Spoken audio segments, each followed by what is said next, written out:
আপনারা অনেকেই জানতে চেয়েছিলেন যে আমার কি হয়েছে, আমি হঠাৎ করে এত অসুস্থ হয়ে গেলাম কি করে। তো আজকে আপনাদেরকে বলবো আমার কি হয়েছিল সেই দিন। আসসালামু আলাইকুম এভরিওয়ান, কেমন আছেন আপনারা সবাই? শ্রুতি ভূঁইয়া। আর আজকে আমি আপনাদেরকে হসপিটালে যাওয়ার ব্লগটা শেয়ার করব। তো সেই দিন সকালবেলা আমরা হসপিটালের উদ্দেশ্যে বের হয়ে যাই। গত 3 মাস যাবত আমি খুব অসুস্থ ছিলাম, বাট আমি জানতাম না যে আমি অসুস্থ। 1.5 মাস পর আমরা জানতে পারি যে আমি অসুস্থ। পরের 1.5 মাস আমি ডক্টরের আন্ডারে ছিলাম। তো ডক্টর আমাকে সব সময় চেক আপের মধ্যে ছিল।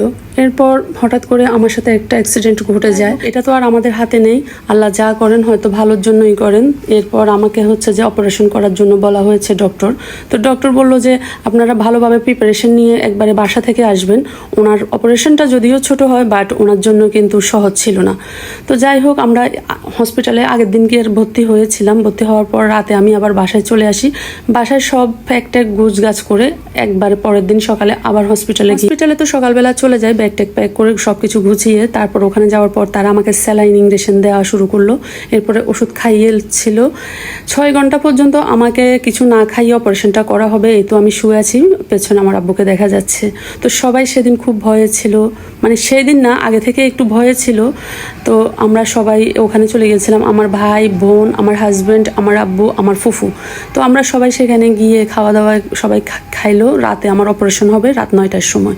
তো সেই জন্য যে সবাই এখন এই তো দুপুরবেলা বসে আছে। সবাই খুব টেনশনে ছিল, আমি কি বেঁচে ফিরি না কি হয় আমার সাথে, এই নিয়ে সবাই খুব ঘাবড়ে ছিল আর খুব টেনশনে ছিল। আমি নিজেও খুব ভয় পেয়েছিলাম গাইস, আমি কি বাঁচবো না মরে যাব। আমি একটা পোস্ট দিয়েছিলাম। তো আমি এরপর এই যে আমার হাজব্যান্ড শুয়ে ফোনে কথা বলতেছিল, ওর একটু ভিডিও ক্লিপস নিলাম। সো এরপরে সবাই তো আমাকে নিয়ে খুব টেনশন করছে, আর আমি নিজেও খুব টেনশনে ছিলাম, খুব ভয়ে ছিলাম। এটা ছিল সন্ধ্যা 8টার সময়ের ভিডিও।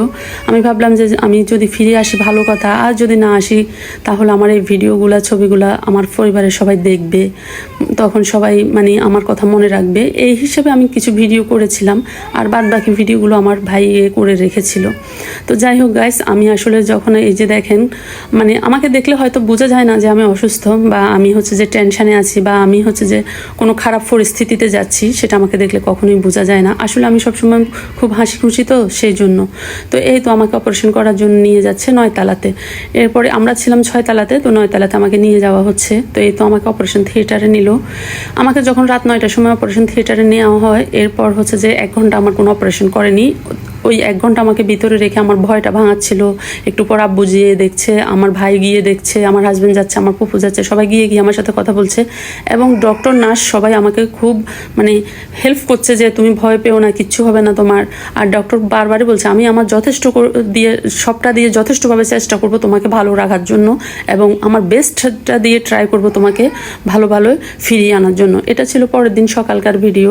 আমার ভাই তো একটু ভিডিও নিয়েছিল, আব্বু মনে হয় একটু বাইরে গিয়েছিল। তো এটা ছিল সকালে। তো আমাকে তখনও অটিতে রাখা হয়েছিল। সকাল 10টার সময় আমাকে অটি থেকে নিয়ে আসে।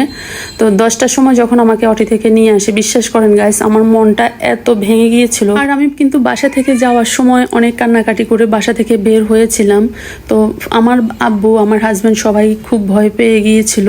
তো যাই হোক, আল্লাহর রহমতে আমি এখন ভালো আছি। ভালো হওয়ার পর আমি আপনাদের সাথে ভিডিওটা শেয়ার করছি। তো আপনারা সবাই আমার জন্য দোয়া করবেন। সবাই ভালো থাকবেন, সুস্থ থাকবেন। আল্লাহ হাফেজ, বাই।